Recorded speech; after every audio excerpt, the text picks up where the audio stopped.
Now let's see how is respiration different from burning. Respiration different from breathing, right?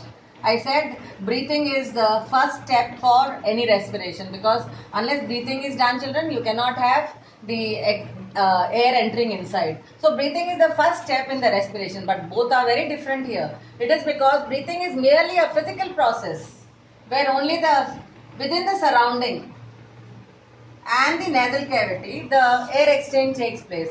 Whereas this is with the internal organs, children, and of course with the cells also.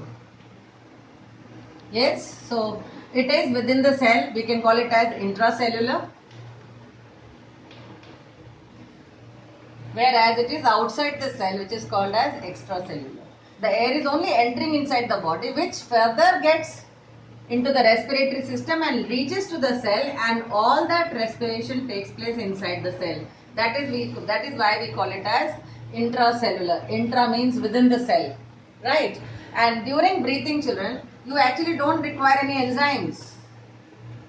Enzymes are the chemical compounds, children, which are meant for breaking. But here, children, enzymes are required, because you know that the glucose what has reached to the cell has to be burned down in the presence of oxygen. So there is an enzyme requirement in case of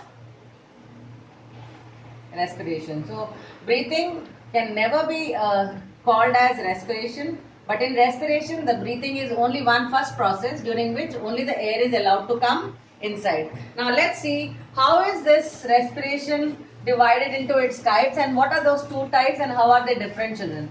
We have done it in the previous class, but I would like to recap, children. The respiration in the on the basis of presence of oxygen and the absence of oxygen. I said there are two kinds, the aerobic and the anaerobic, right? You can understand it as anaerobic, that means not having air. Aerobic, having air. And what does it matter when the oxygen is present? Remember I said C6 has to get converted completely into C. Until this happens, there will not be immense amount of energy released. So if any equation you find, that is usually happening in the aerobic respiration, that C6, that is glucose molecule, in the presence of oxygen has converted itself into carbon dioxide, water plus energy. So do you agree that the energy here would be produced will be much more as compared to the anaerobic? It is because in the anaerobic respiration, what did we learn? Since there is absence of oxygen, children, I said C6H12O6. There is one kind of anaerobic respiration which is called as fermentation. Yes, which was carried out by yeast organisms. So this fermentation actually is a kind of respiration which is caused by yeast. Today, with the help of special scientists like Louis Pasteur, etc., we have made it to be utilized for our brewery industries, where the alcohol is produced. Actually, that yeast respires this, and what does it do? It actually makes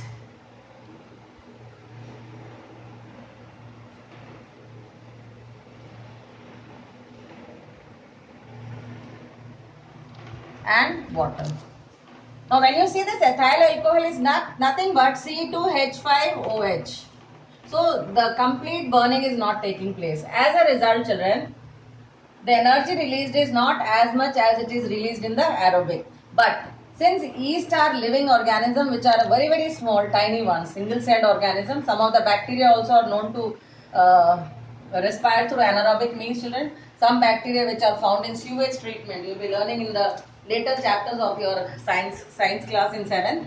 Then some bacteria are found underground, under the earth, children, where there is less oxygen supply or very lack of supply. So in all such cases, anaerobic respiration takes place. Another one, we learned that in case of human beings also, for a certain amount of time, in the muscle cells, this glucose molecule may have shortage of oxygen, and that may happen because your breathing goes faster, but the same amount of oxygen is not able to be supplied to the muscle cells. So what happens to that glucose molecule in the muscle cell, children? As a result, the glucose cannot be burnt very completely. So it gets converted into intermediate form which is called as lactic acid, which causes the muscle cells to become stiff, and this is how the cramps were caused.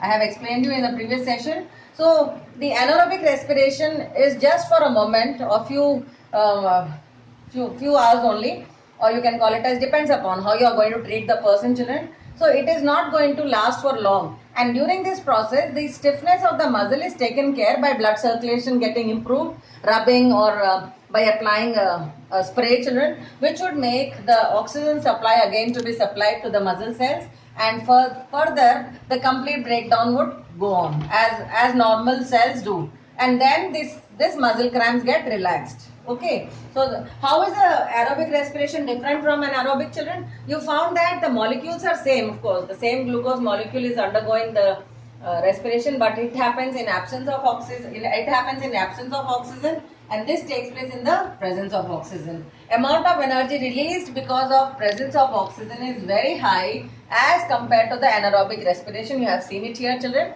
and it is found in usually lower organisms. If this has to be a respiration which is followed by organisms, it happens only in lower organism because their energy requirement is very less. And here it happens in higher organisms because as compared to the lower organisms, the cells are large in number and each energy requirement also differs. Thank you.